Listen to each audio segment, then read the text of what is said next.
promotions are there to break down brand loyalty. So this is about getting people away from other brands into your brand. But what we nearly always talk about is the fact it's going to build up brand loyalty.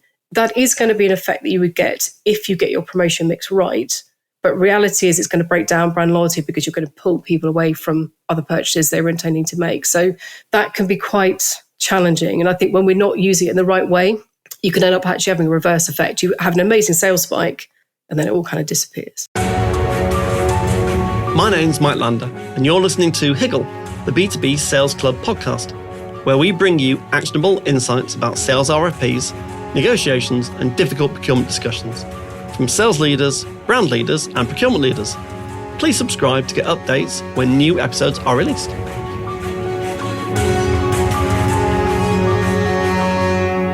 Carey, thanks ever so much for joining me on Higgle, the B2B Sales Club podcast. It's great to have you. Thank you for having me. I'm really excited to be here today. I'm really looking forward to this. I look forward to obviously all of my guest-based podcasts, but we've known each other for quite a while now, and it's become more than just kind of the occasional business meeting, and we've become kind of friends as well. So it's great when that happens. I always think that's fantastic. We have. In fact, I would say this is a nice thing for me to do because I've tapped you up for lots of favours too. So I'm really excited to do this. And please carry on forever and a day. I'm always happy to do that. Always happy.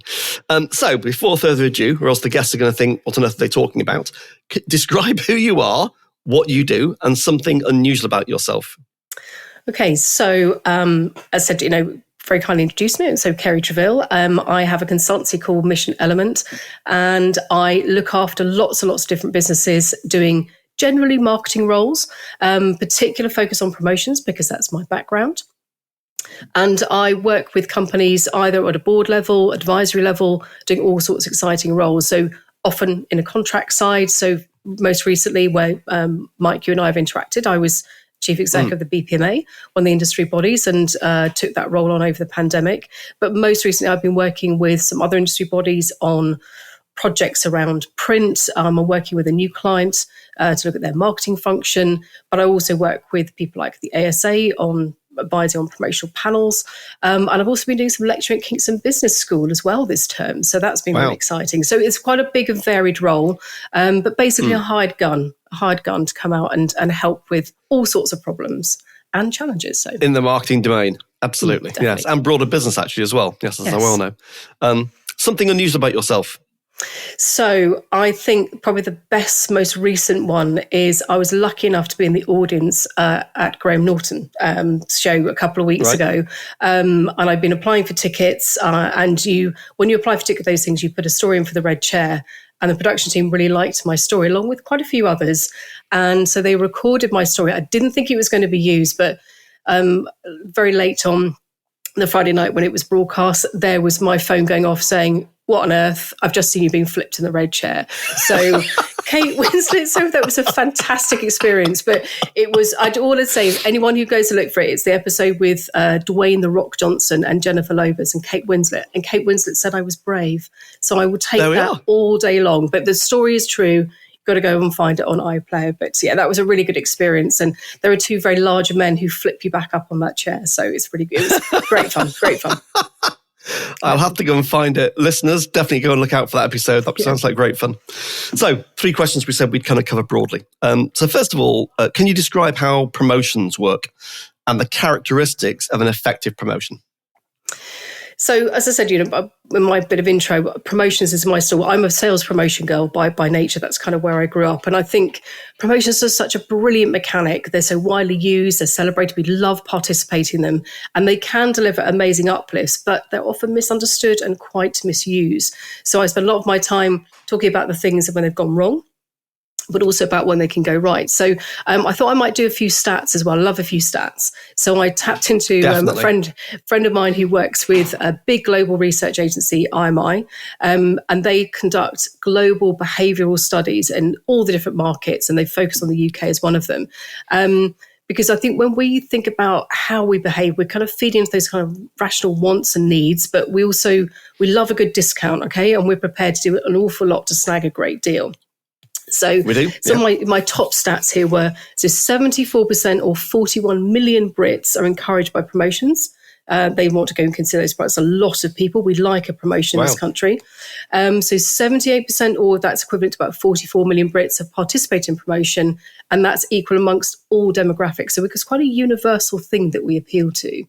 What was the other really good one I had? So 51%, or that's around about 28 million people, have purchased something they don't normally through a promotion. So we know that it works, okay? So we understand, we kind of really get hooked in with that.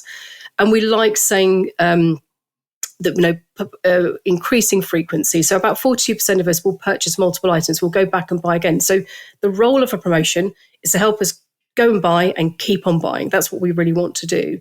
But we also know that if you're looking at other channels like Snapchat or TikTok, we really don't like that. So most of us won't enter through those kind of routes unless we're really convinced by it. I think that trend is starting to turn. But even when it's peer-to-peer recommended, we don't really like those routes because it's not very trusted. So you think advertising and marketing is actually not a particularly trusted medium. So if we're going to believe it, we've really got to go and snag in. But we know that trust is a very interesting point. The trust thing is really, really important.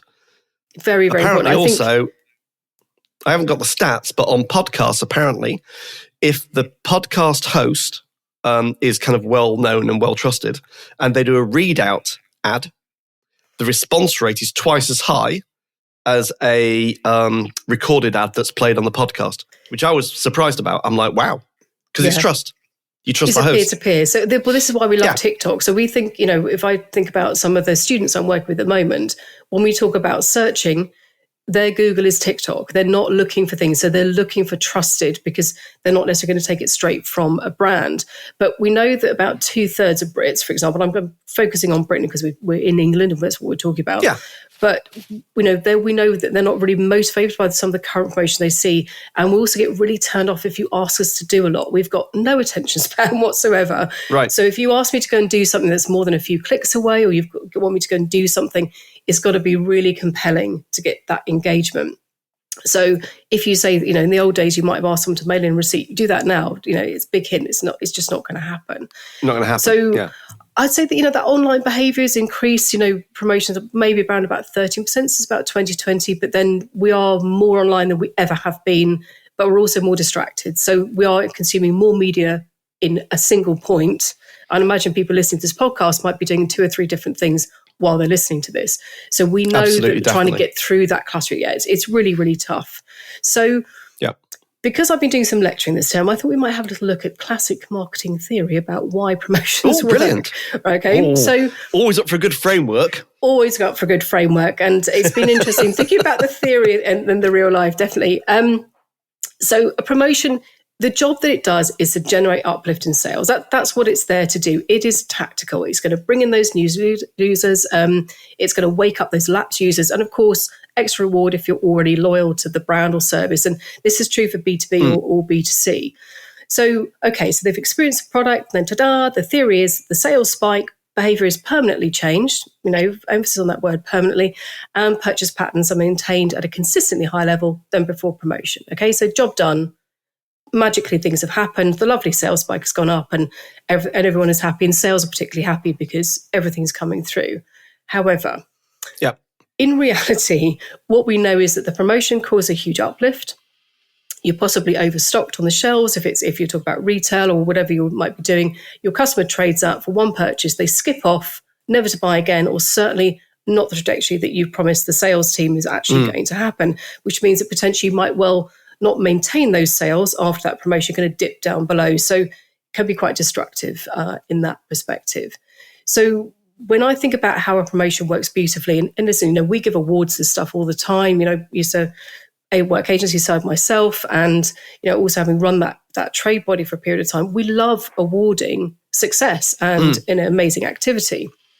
So you've got that amazing promotion, the stars align, we've got a fantastic promotion that's really speaking to the customer, it turns everyone's lights on, behaviors change, and importantly, it creates that trialist situation for those customers. They fall in love with the brand, they return to purchase, but it's more realistic to see those sales return to a normal level afterwards. That's probably the most realistic thing that we see. But too often we're over-promising, we go through, and there's a great disappointment off because this is a tactic. This is something that's going to boost something that's either gone wrong or is being changed in there. So there's no permanent uplift. You get a spike and then it drops down to the norm again. Generally, it depends what's happening, but you've also got to think about, the fact that, when you're adopting a brand, you're going to see a natural decline over time. So promotion is going to do a really good job to keep people reminding that you're there, that you're available, because I think availability is a big, reason for looking at promotions. Something can be, that decline can be interrupted by promotion. It does a really good job to resuscitate those sales. And that's going to be true for B2B or B2C there. But I think, if you think about it, we see a lot of brands rely very heavily on promotion. So thinking about a good example, okay, DFS. Would you honestly buy a DFS sofa if it was on offer? They promote 9 times in the year. You're not going to do it. Why would you buy full price with somebody who is so desperate to get your attention through promotion? So what we've got to think about, I guess, is even in a B2B scenario, if you're resisting a purchase, if you're going through like a B2B offer, the likelihood is someone's going to lay something else down at your floor if you resist that purchase more. What kind of process? How are you going to be nurtured? So, we're looking for a lot and we want a lot of reward there. So I guess when we're thinking about the true theory about it, is promotions are there to break down brand loyalty. So this is about getting people away from other brands into your brand. Right. But what we nearly always talk about is the fact it's going to build up brand loyalty. That is going to be an effect that you would get if you get your promotion mix right.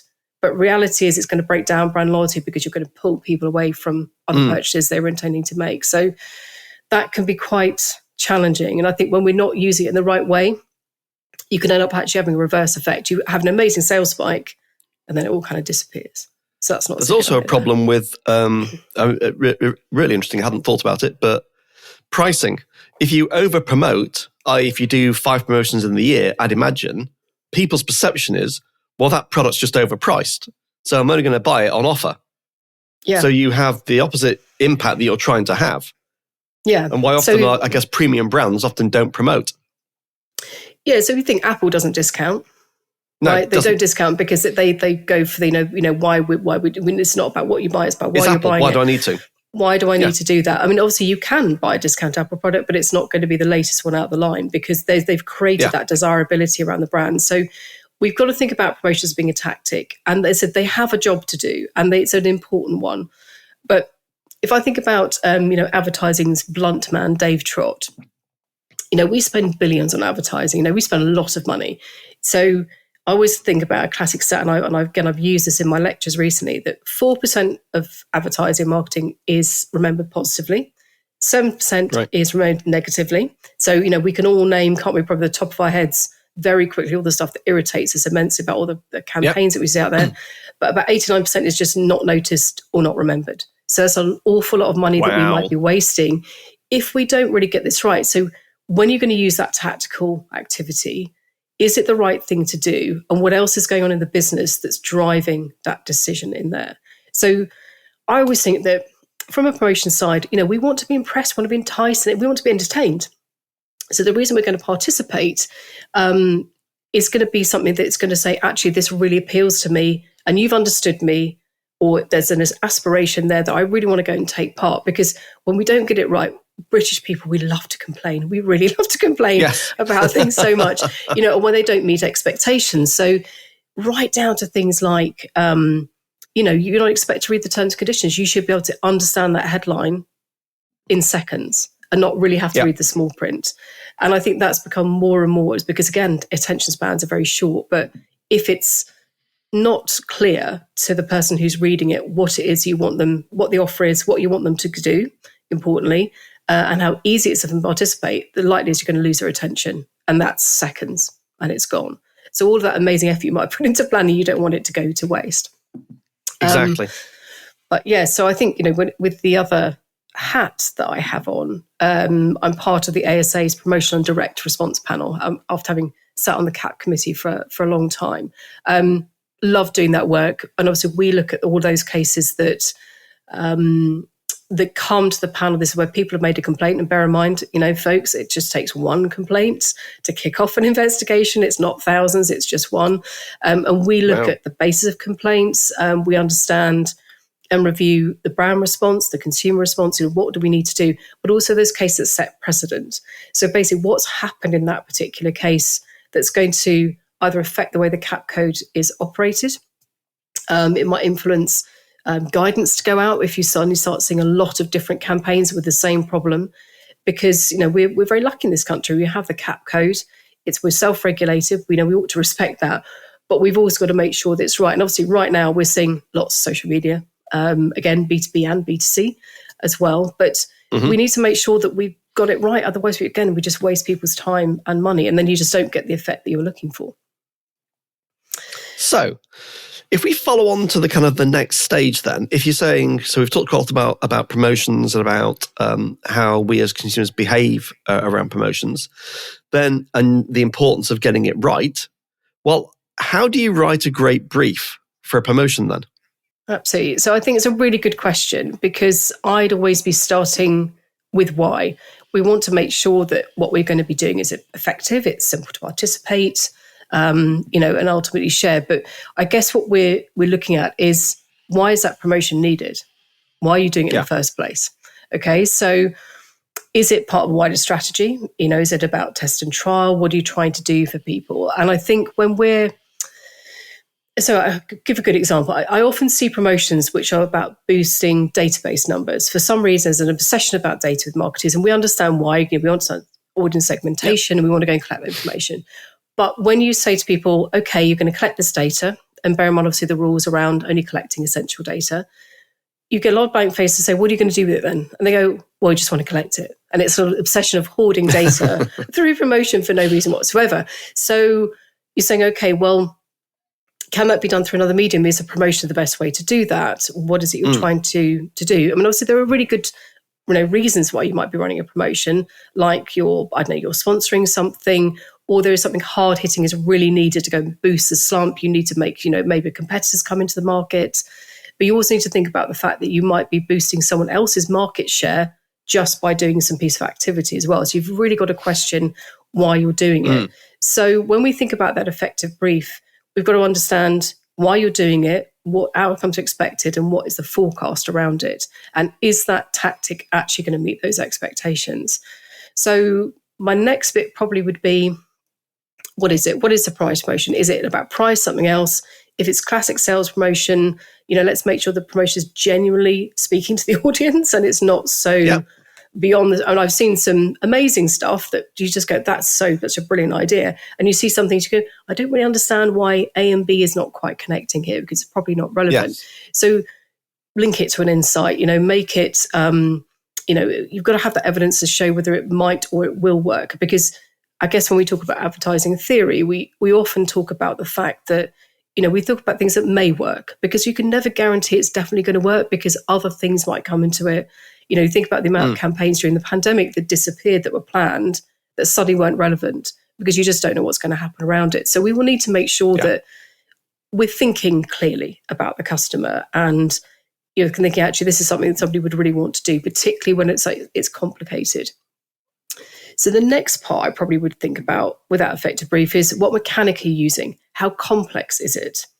So as we have all of these amazing digital tools, I've seen some really complicated things that often rely on the consumer or the customer or whoever's engaging to do a lot of different things and to have some technical know-how. So think about new technology like voice-activated technology. So I've seen some campaigns recently that it's a really clever idea and it's really amazing, but that technology is still fairly raw. So is it definitely going to work? Are there going to be problems? What happens? Do you have a route A or a B? What happens if you miss up? Because, again, we love complaining. So if it's not right, guess what we're going to do? We're going to go and get touch with all our friends, say, I tried to do this, it was really irritating. Or the worst comes, you have inertia. And then everyone just goes, I'm fed up. And their experience with the brand is very poor. So I think when we're thinking about those low involvement merchants as well, it's like, how much are you expecting people to do? Is it relevant to the experience they're having, particularly the buying experience?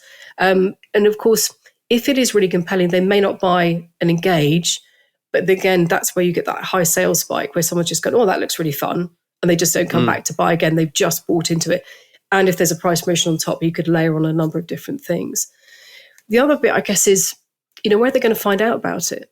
Is it, if it's consumer, is it going to be backed by TV? Are you just relying on the unpack? I mean, unpack is great, static, it's there. But equally, if you've got a big promise for sales, how are you going to promote it? How are you going to get through that digital clutter? Because if you think about the amount of bombardment we have and go back to that how do you cut through? How are you going to get people's attention? It's got to be very concise and single-minded. So I've seen some great activity recently, but by the time you get down to it, you've got to go through 3 or 4 stages. And it's like, if the site doesn't load quickly, or, if it's a QR, we've gone back into the land of QR codes, which is amazing. But I had something that I saw the other day. It's a B2B environment, scanned it, and the site wouldn't load. Exactly. And I was I've done the same. I got bored. And then within 3 seconds, I'm gone. I'm like, not doing that again. Yeah. And it can be really tough because all that hard work goes because we can't be bothered. But we have to assume that we probably can't be bothered to do a lot of different things. But also, Carey, I think something else that's going on, maybe that might just be me, I don't know. But if I scan a QR code and it doesn't load, my expectation is, with modern technology, it should always work. So I don't care why. All I care about is it's not worked. I'm not going near that again. Because the expectation is, it's not I can't be bothered for me. It's you should get your stuff right before you launch, and you should test it thoroughly, because otherwise I'm going to abandon and never come back. So I think and that probably is, I think, people's perceptions have changed. They expect certain tech just to work.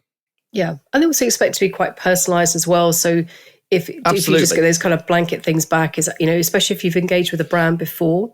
So, I go off and test out all sorts of things, and I enter stuff because I look at the process. But because I'm part of the ASA panel, I can't complain about anything. It's really annoying. So when I see lots of things, I'm not allowed to complain for obvious reasons. But I entered something deliberately the other day because I've got several email addresses that I use, and I entered through an email address, but it bounced back to my original email address because I wanted to have a look at a particular aspect of a promotion to test it, and it wouldn't let me. So when I was thinking, okay, well, it's great because it's tracking my IP, it's understanding who I am, that's fine. But then I couldn't really see the terms and conditions. For example, I couldn't see that till afterwards, and it wasn't a particularly big prize or anything, but it was something that I would want to understand a little bit more about. And it wasn't really giving me the opportunity. It was assuming I probably didn't want to read it. Right. And it was, it wasn't placed. And I think it's that kind of thing that I see often in experience of what that user journey is going to be like. Because it doesn't matter which field you're in. That journey has got to be something that's like making sure it's clear. So most of the stuff that I would deal with currently is something's not been clear, somebody's complained, or they felt misled.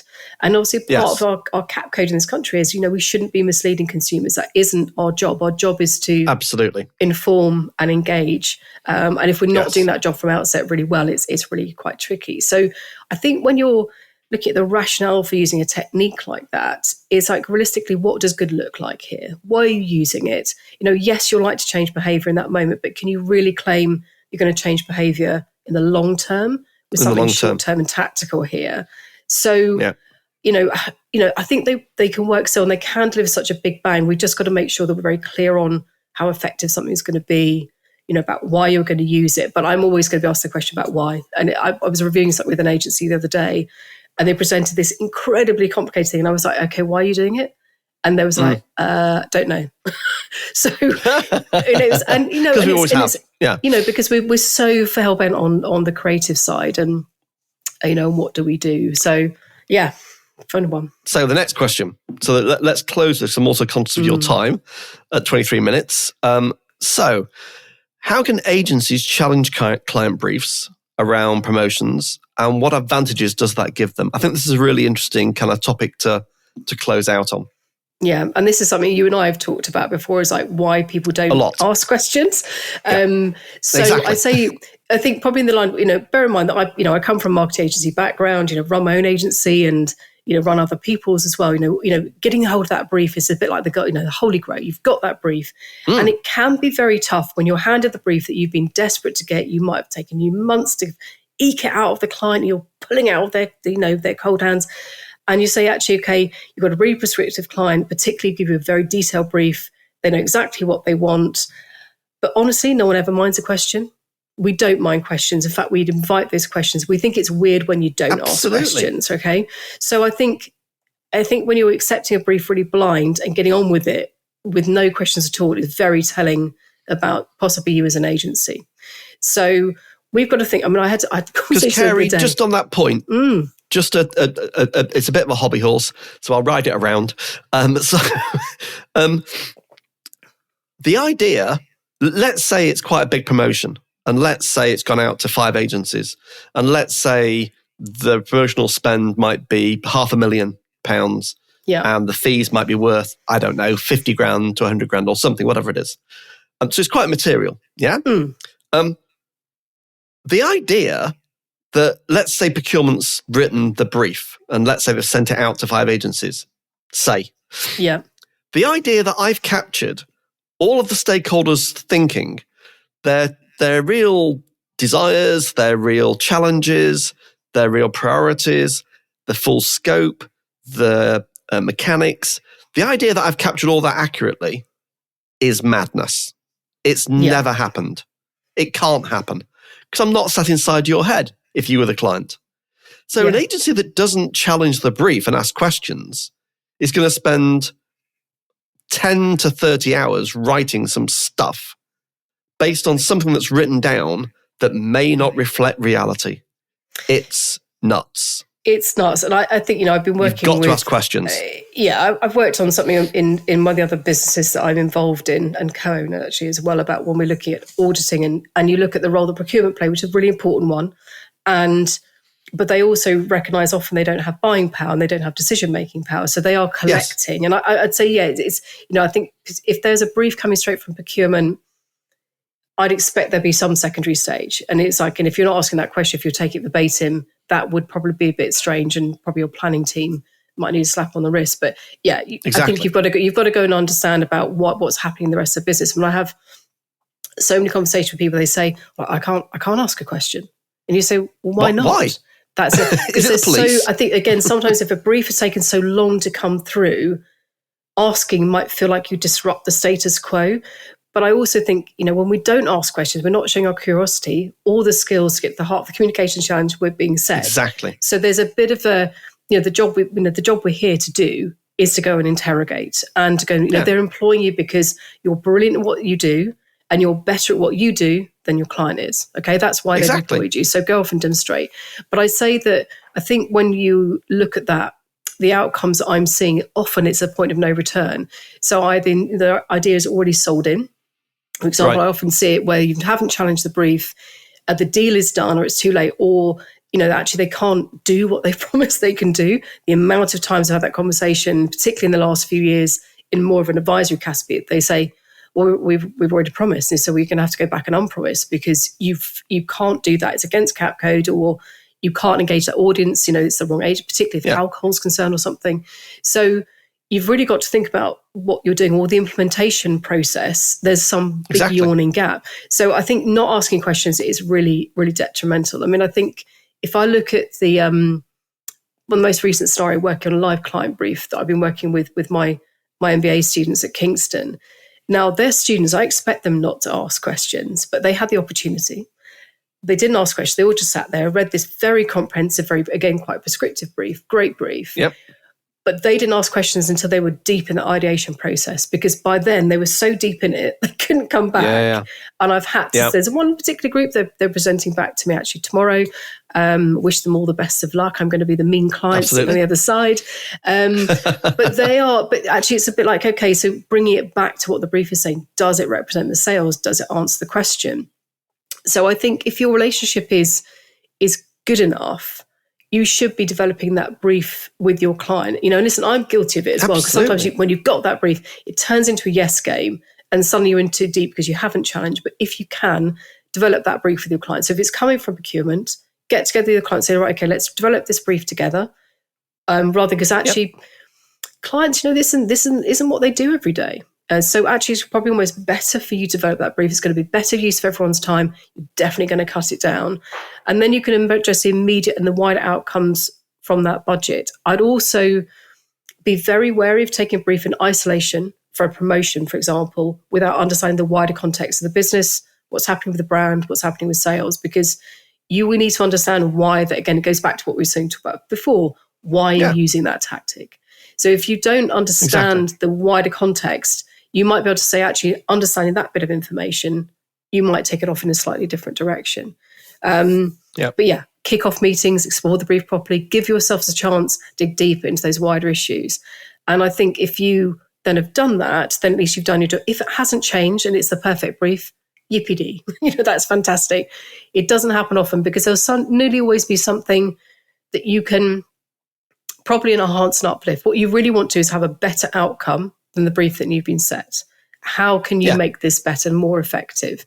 But equally, we have brand managers who say some strange and fun things. So I was talking to someone the other day, and they said, we shove in a bit of direct mail, because we were talking about a response rate for something. we do it to keep the board happy. The old guys on the board, a bit of direct mail, they love all that. And I'm thinking, that's really scary, because direct mail is it's an amazing, particularly if you're looking at response rates, it's personalized. Think about the amount of letters you've had today, right? Probably count them on one hand. Yep. So if we're thinking about the way we use those kind of techniques, it's really important to make sure that you're embracing all of it and you're not just having a nod. Equally, I've been in meetings where I've had brand managers say, we're going to have that particular type of media. And then you discover that it's got nothing to do with the campaign. It's because they want it on their CV. That is the really scary one. So that's really bad. Absolutely. Exactly. Ask the questions. You'll get some additional imperatives in there. And just that little bit of tweak, uplift sales. And guess what? You're going to be the star of the show. And then you'll be in there for life. That's really what you want. You want to go off, be the superhero and do a fantastic job, because that's what we're here to do. And that's what makes this industry so amazingly fun. Exactly. Carey, it's been amazing. Thank you. Top 3 tips. If you were talking to the audience of, let's say, their brand marketeers and also their agencies, what are your kind of top 3 takeaways from this podcast? I'd say definitely look at why you're using that tactic, why you're using that particular mechanic. Definitely ask questions, but also understand clearly what is happening with consumer behavior at that point in time, because our behavior is changing not just year on year. This is like month by month at the moment. So we need to understand. So I'd say, look at the tactic, understand why you're using it, really ask those questions, look at that consumer behavior. Is there something that you could use or employ that would really help you hit those goals and those targets most effectively? Carey, it's been amazing. Thank you very much indeed. Where can people find out more about you? So I have a website as well. And obviously I'm on LinkedIn, like everyone. I probably spend most of my life on LinkedIn. But yes, please come connect with me on LinkedIn. So Carey Trevill, there's a very nice, simple one. And I'd be love to connect with anybody who wants a bit of advice. And I'm always happy to help, and I answer lots of questions from people every day on things like this. Brilliant. And I'd say to anyone in the audience that you're listening, if you've got any questions around marketing, agency side or brand side, reach out to Carey. I've had many conversations, lots of great advice, and you're definitely one of those industry leaders that people should be engaging with. So thank you very much indeed. Thank you, Mike. Really enjoyed it. Thank you. Thanks for listening to Higgle, the B2B Sales Club podcast series with your host, Mike Lander. Please subscribe so that you'll catch all the next episodes.